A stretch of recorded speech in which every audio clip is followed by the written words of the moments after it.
There is a strange and almost paradoxical law that governs human relationships. A law that does not emerge from logic or reason, but from the shadow depths of the psyche. You have felt it, though perhaps you could not name it. It is the magnetic tension between the light of the empath and the unspoken resentment of those who secretly wish to extinguish that radiance. Why is it that the soul that gives, that heals, that perceives with a heart unguarded so often draws near to those who seem unsettled by its very presence? Why is the one who feels most deeply the one who is misunderstood, envied, or even quietly hated? This is not coincidence. It is not fate in the simple sense. It is an alchemical reality woven into the unconscious dynamics between the self and the other. Empathy is not just a personality trait. It is a manifestation of what I call the self, the totality of all psychic contents, both conscious and unconscious. When someone is truly empathic, they are not merely sensing emotions or reading the invisible language of energy. They are allowing themselves to become a vessel through which the collective unconscious can speak. Such a person is luminous not because they try to be, but because the very act of openness creates a field of awareness that others feel in ways they cannot articulate. And yet, there is a cost to such light.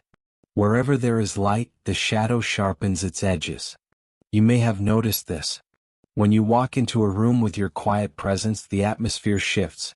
Some people are drawn to you as if to a sacred flame. Others, however, react with subtle irritation or hidden contempt. They may smile, but their energy contracts.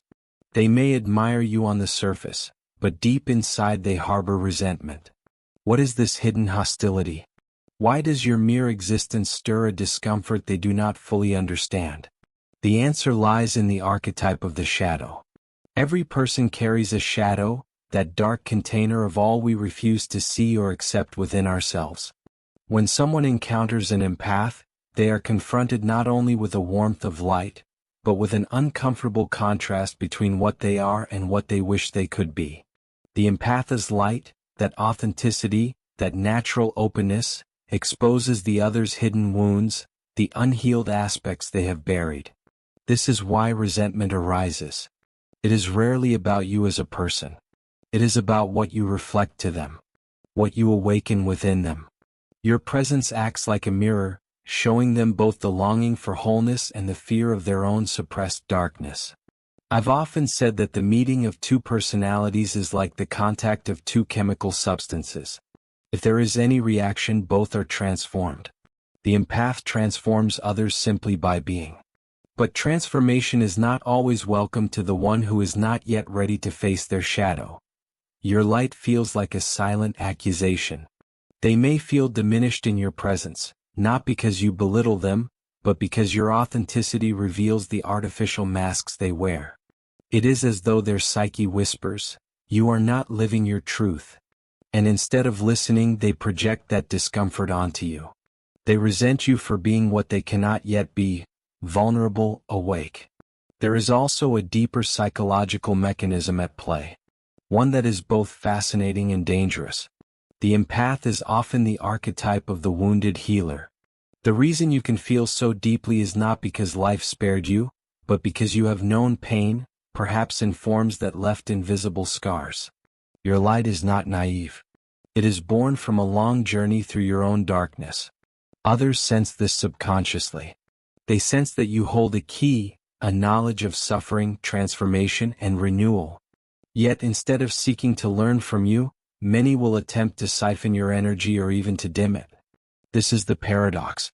Your very gift makes you a target. Consider the image of the sun. It gives life, warmth, clarity. But not everyone welcomes the sun. For some, it is too bright, too exposing. They crave shadows because shadows hide the truth.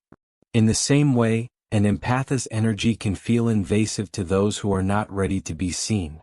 They may call you too sensitive or too emotional, but what they really mean is that your sensitivity unmasks what they desperately try to conceal. And here lies the secret resentment. They are both drawn to your light and threatened by it. It is as if they want to stand near the warmth of the fire, but cannot bear the illumination that comes with it. In my work with dreams, I have often encountered symbols that reveal this dynamic.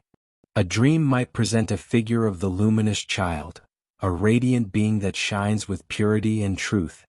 But alongside it there is often the shadow figure, the envious sibling, the dark twin, the trickster who tries to extinguish that light. This is the eternal motif of the light bearer and the shadow, of the hero and the adversary. In your waking life, you may find this symbol playing out in the form of relationships where you feel drained, misunderstood, or quietly sabotaged. It is not because you are wrong or flawed, but because you are a living embodiment of that luminous archetype, and wherever such light exists, the shadow rises to meet it. I invite you to reflect. Have you ever noticed how some people seem inexplicably irritated by your kindness? As though they interpret your generosity as a kind of judgment against them. This is projection. They see in you what they cannot accept in themselves. Perhaps they resent their own inability to feel deeply, to connect authentically, to live without the armor of pretense. And so rather than face their own discomfort, they project it outward. You become the too much, the one who tries too hard, the one who feels too intensely. But the truth is they are not rejecting you. They are rejecting the mirror you hold up to their soul. To live as an empath is to walk the razor's edge between light and shadow. Your sensitivity is both your strength and your vulnerability. It allows you to see the unspoken, to touch the unseen currents of emotion that run beneath the surface of ordinary life. But it also means you will encounter resistance. People will love you for your warmth, but some will resent you for your radiance. This is not your fault. It is simply the way the unconscious reacts when confronted with a force that awakens it. The key is not to dim your light to please others, but to understand the alchemy at play. When you see resentment in someone's eyes, know that it is not a verdict against you, but a sign of their own inner conflict. I will tell you something that may surprise you. The people who resent your light the most are often those who secretly yearn for it. They are drawn to you because you remind them of a part of themselves they have lost. You stir in them a longing for authenticity, for freedom, for emotional depth. But because they are afraid of their own wounds, they turn that longing into anger, jealousy, or hostility. This is why so many empaths find themselves in relationships, whether romantic, familial, or professional, where they are both admired and subtly undermined. The empath, unaware of this dynamic, often takes it personally. You may think, what have I done wrong? Why do they treat me this way when all I want is harmony? But this is not about what you have done. It is about what you are. You see, the unconscious is not rational. It does not measure things in fairness or logic. When someone's shadow is stirred, they do not pause to ask, is this resentment truly mine or am I projecting it? They simply feel it, often without knowing why. And you, the empath, stand there bewildered, sensing the tension that is never spoken but always present. This is the hidden cost of being attuned to the subtle layers of reality. You feel what others do not want to feel. You absorb the unspoken hostility, the quiet judgments, the half-smiles, and the veiled remarks. Sometimes you even begin to believe them. You start to think that perhaps your light is too much, that perhaps you should shrink, speak less, feel less. But that is precisely the trap that the unconscious sets when it is not understood. If you shrink, you betray yourself. If you dim your light, you sever your connection to the very essence that makes you whole. Let us look deeper into why empaths attract those who secretly resent their light. In analytical psychology, relationships are often the theater where the unconscious plays out its most intense dramas. When two people meet, it is not just their conscious selves that interact. Their unconscious minds, their archetypes, their hidden complexes, all begin to dance together. The empath often carries the archetype of the anima or animus, the inner feminine or masculine principle that represents emotional depth, intuition, and soulfulness. When someone encounters this archetype outside themselves in the form of an empathic individual, they are drawn to it because it feels like a missing part of their soul. Yet if they have rejected that part within themselves, they also feel an instinctive anger toward it.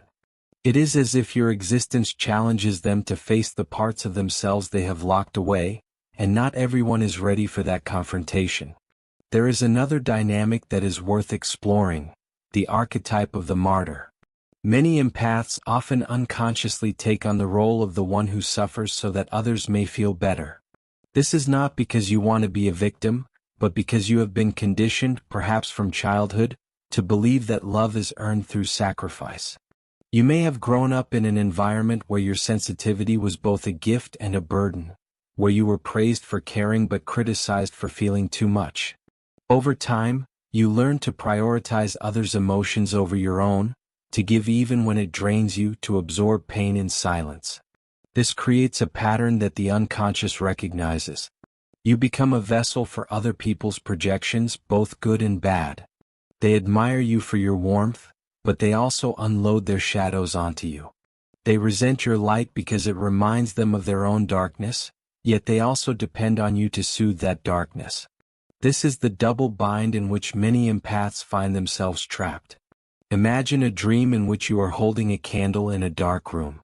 Around you are figures, some reaching out to you for warmth, others trying to snuff out your flame. This is not just a dream. It is a symbol of your life's journey. The candle is your empathy, your inner light, your ability to see beyond appearances. The figures are the people you encounter. Some who see your light as hope, others who see it as a threat. And you, the dreamer, must decide. Will you guard that flame, or will you let it flicker and die under the weight of others' resentment? This is the question that life continually asks of empaths. It is not about becoming harder or colder, that would only turn you into what you are not. It is about becoming more conscious, to hold the candle without being burned by the shadows it illuminates. You must understand that the resentment you face is not personal. It is archetypal. It belongs to a universal pattern that has existed for centuries. Look at history, at myth, at religion. The bringers of light have always been misunderstood, envied, even persecuted. Prometheus, who stole fire from the gods to give to humanity, was punished endlessly for his gift. The Christ, who embodied compassion and truth, was crucified by those whose hearts could not bear his light. The prophet, the healer, the visionary, they have always stood on the edge of acceptance and rejection. Your life may not carry such dramatic weight, but the principle is the same.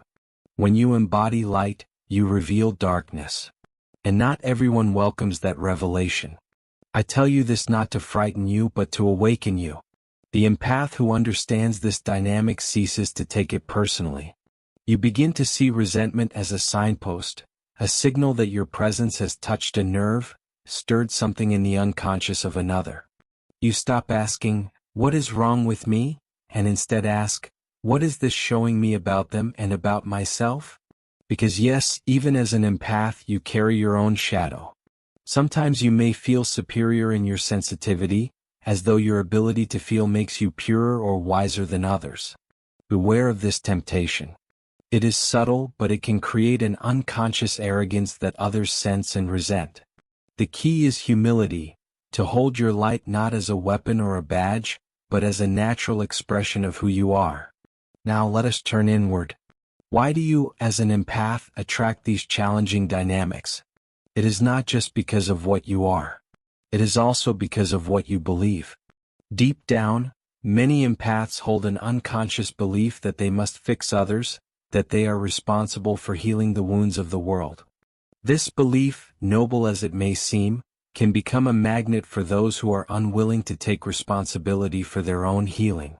They are drawn to you like moths to a flame, sensing that you will carry their burdens, absorb their pain, and ask for nothing in return. But this is not true empathy. This is self-erasure. True empathy does not require you to sacrifice your essence. It requires you to witness and understand without losing yourself.